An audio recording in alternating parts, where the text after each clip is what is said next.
bismillaahi raxmaani raxiim daawadayaal ku soo dhawaada barnaamijkii isboortiga ee jaaliyada qatar ee caasimada dooxo oo horkacay gudoomiyaha jaaliyada isboortiga Mahad Cusmaan Faraquute iyo bahda isboortiga oo agab isboorti ka gudoomay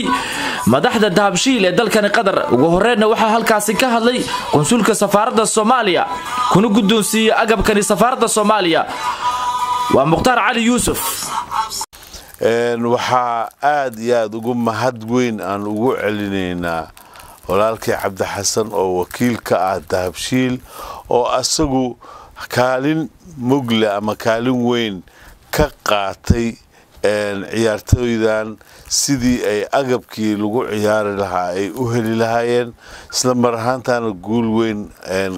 ka soo hoyay waxa horteena yaalana ay yihiin qalabkii ay ciyaartooydu ku ciyaar lahayd oo mutakaamila oo dhammaystiran ciyaartooyda adduunka oo dhan meel kastoo la joogo ninka ciyaartooyda waxaa laga daawadaa dalkiisa sida uu yahay waxa laga daawadaa dalkiisa akhlaaqdu leeyahay waxa laga daawadaa dalkiisa dhaqaalihiisu siduu yahay waxa laga daawadaa dalkiisa tacliintiisu waxay tahay waxa laga daawadaa aragti kasta oo mujtamaca hor keeni karta ninka laga fiirsan kara laga fiirsanaya halka waxaan kula dardaarmayaa had iyo jeer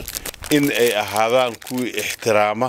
ama haysta kaalintooda uu noqdo kaalinta nadiifta ah oo lagana sheekeeyo matalaada dalkooda waxaa sidoo kale madasha agabka isboorti loogu wareejiyay gudoomiyaha Mahad Faraquute ka hadlay madaxa dahabshiil ee Dooxa Mudane Cabdi Xasan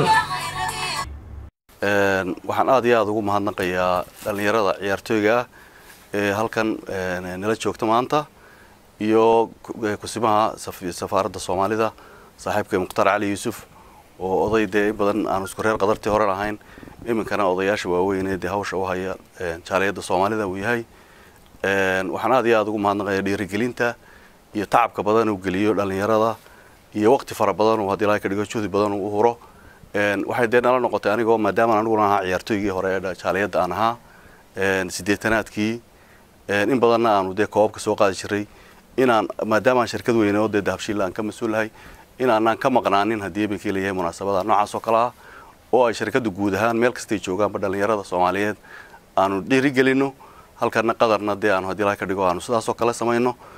sanad walba aan isbuur taagno dhalinyarada wixii allaaliya waxay u baahdaan oo dhan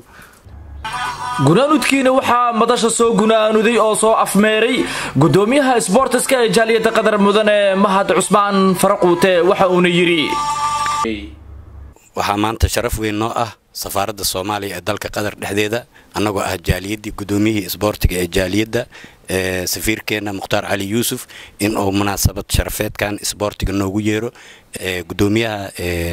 dahabshiil Cabdi Xasan oo qalabkii oo noogu tala galay ee aan maaragta agab ahaan aan ku dheeli lahayn Ramadaanka iyo kulamada nagu soo foodale insha Allah haduu Ilaahay ka raali noqdo in uu gudoonsiinayaan marka waa ugu mahad celinaynaa qaar ahaan waliba har iyo habeen sida ay isboortiga ay u garab taagan yihiin waata intaas ayaan ku soo gunaanudeyna barnaamijkii isboortiga ee jaaliyada qatar waxa alaaba barnaamijka isboortiga idii qaada dhiga anigoo ah wariye Indos iyo saaxiibkay Darwish nabadino assalamu alaykum warahmatullahi wabarakatuh